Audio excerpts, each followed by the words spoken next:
All right, obviously I'll open up with a statement. Met with John last night. Came back from his sister's graduation, had a lot of good family time. We talked about that last week on Friday. He has to make a big decision for his life, and college football is in a different place than it was 5 years ago, 10 years ago, however we remember it. John will be the most sought-after player in the portal. I think he's going to be the best player in the country next year, and he informed us that he is, in fact, going to hit the portal. Biggest thing for our program is it proves once again our process is working. Our process is working, right? We're offering a bunch of kids that have no other Power 5 offers. We're developing into something really, really special.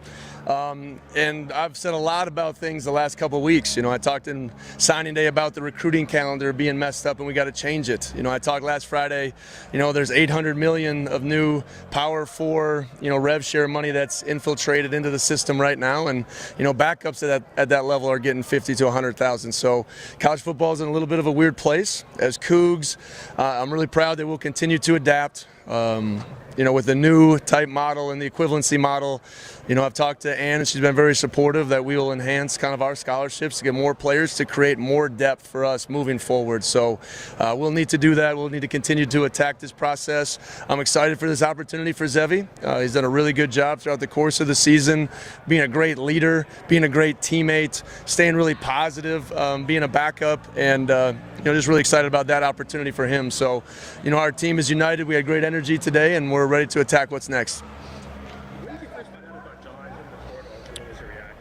I talked to him last night. It was a private conversation. Told me how he felt about us and how much he appreciated our program, and obviously disappointed. Disappointed. It's a tough result. Really thankful for Cougs everywhere that poured into everything that it took to try to keep him here. But at the end of the day, he wanted to play on a bigger stage, and I think that was the main cause of most of this. I'm curious about the process for calling plays in the bowl game now. What's kind of your thinking there? Well, Coach Edwards will take over the offense. I think those guys have done a good job putting together a game plan that's going to fit Zevi, and that's first down, base down, third downs. But we'll be as creative as we can be with our personnel that we have. And, there's a lot of fire and a lot of fight in this football team.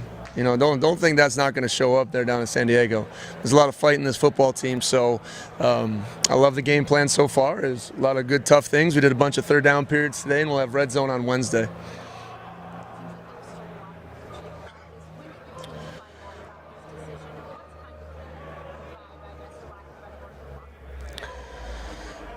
Well, I think you can ask the guys that. I think they found out last night, soon after I did a little bit. So these things are never as smooth or as easy. This is a player's game. This has been the most united locker room that I've been in through my 3 years here. Through all of our exit meetings, guys have really talked about that, and it's going to need to unite even more through this adversity. So the people that want to wear the Cougs and represent us, we'll keep moving forward, and those guys showed up today, and really proud of those guys. It was a heck of a competitive day, and I thought the vibe was good today. As coaches, you guys have said that you were aware during the season. Obviously, you said you think you have one of the most sought-after rosters, and kind of aware some guys were getting talked to by other schools. Is it frustrating to you when you try to play by the rules and things kind of still don't go your way? And at what point do you kind of think you might change? Well, I think the first step is realizing there are no rules. That's the first step. Tampering is now part of it. It's a word that's a buzzword for everyone to use. But if you're not recruiting other people's rosters, it feels like in today's world that you're going to fall behind. So it does put us in a tough spot. There's agents that shop kids, even if teams aren't. So it's a really unique circumstance that we're kind of dealing with all at once. Obviously before the playoffs. I talked to the team that was in the playoffs, and they've lost 5 or 6 backups before the playoffs start. Depth pieces that they need. So, like I said, it's a unique time in college football, and we got to keep adapting, and that's what we'll do here. I'm curious, just for you as a coach, is it hard for you when you get home or you're done with practice or game to turn off your brain from all of this craziness and all of the ever-changing stuff in this new era? Does it come home with you? I'm hiring 2 new coordinators, a running backs coach, calling plays for the defense, coaching the linebackers, dealing with transfer portal visits and recruits. There is no time to shut it down. Not to mention Jet won the Walla Walla basketball tournament this weekend. That was the best news I've had in a long time. 10 years ago, this time of year, you would put your feet up. At night, I'd be drinking a beer, and celebrating bringing back one of the best teams in Washington State history next year, right? So it's just obviously unique and different, and December has changed quite a bit, and not just for us. I keep saying that. It always comes off like coaches are complaining.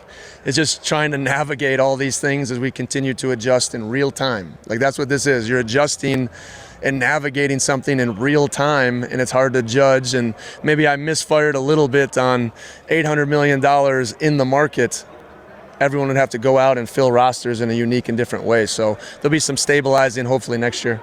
Last one for me. Are we able to know any details about that NIL package offered to John now that No, I mean, it won't come from me, but I know it was 7 figures.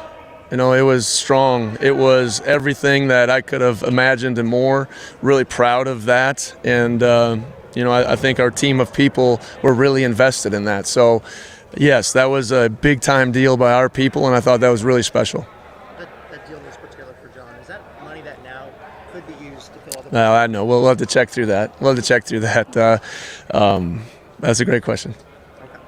And then just when you saw obviously, as you just talked about before, the Cougar Collective and the alumni coming together, does that give you faith that the supporters, the fans are warming up to this idea of NIL and able to kind of go to bat for future rosters?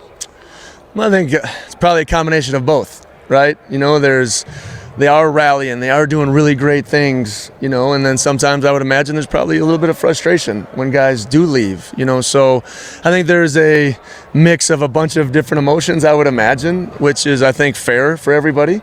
But at the end of the day, just really proud of, our fan base and really the collective and what they have done to put this all together, right? Through the beer, through the coffee, through the fundraisers, through the match campaigns.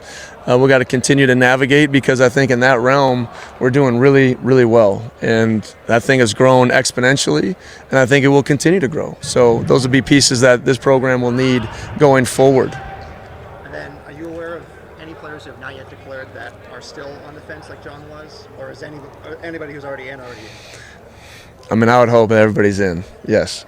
So that's what we go with. That's who came out in practice today, and that's who we're going to continue to invest in. And then Jamie did send me a question. Oh boy, Jamie. Okay, go ahead. This is one. So basically, with rosters next year capped at 105, are you talking to some guys who are entering the portal because they might not have a shot to make the team next year?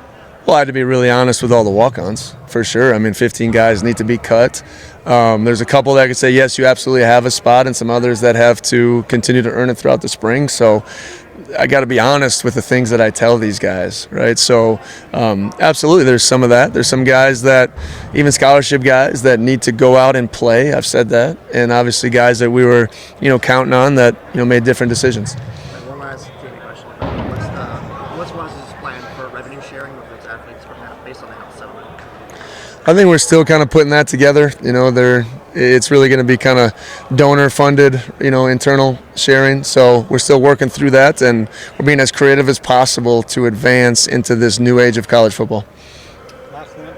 Is there any update on the coordinators and kind of what's the timeline for that? Yeah, really close. I feel really strongly about a big, broad pool of candidates that we have interviewed, and feel really close about hopefully making those announcements soon. Thank you, Coach. All right, go Cougs.